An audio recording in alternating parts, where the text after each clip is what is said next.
For our second day of nonlinear systems, we're going to look at some word problems.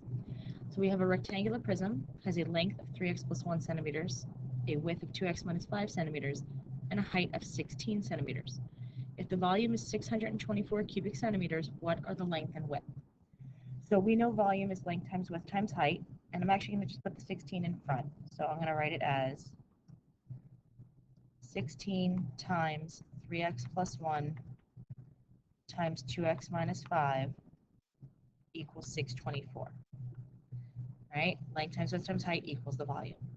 And I can actually simplify this right now by dividing both sides by 16. So I end up with 3x plus 1 times 2x minus 5 equals 39. Even though this doesn't look like a system, I can solve it by graphing it like it was a system. I have the left side, y equals 3x plus 1 times 2x minus 5. And I also have the right side, y equals 39. So if I graph both of these, the first one being a quadratic and the second one being a constant function, it's going to look linear, then their intersection points would be our solutions. So if I go over to Desmos and I graph 3x plus 1 and 2x minus 5 as one function and y equals 39 as the other, I could see that it does in fact intersect. Let's make it a little darker.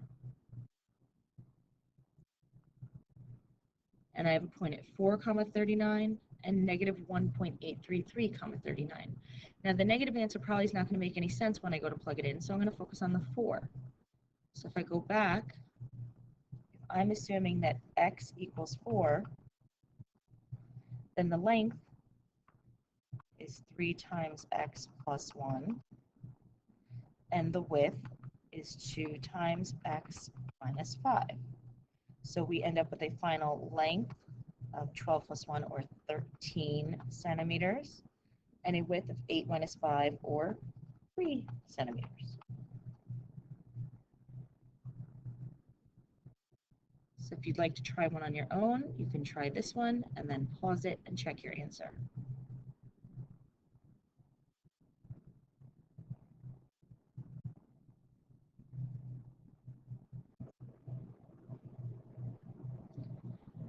All right, and if we did this correctly, we should have gotten x was 5, so that we had a length of 14 inches and a width of 7 inches. And those are the word problems for our second day of nonlinear systems.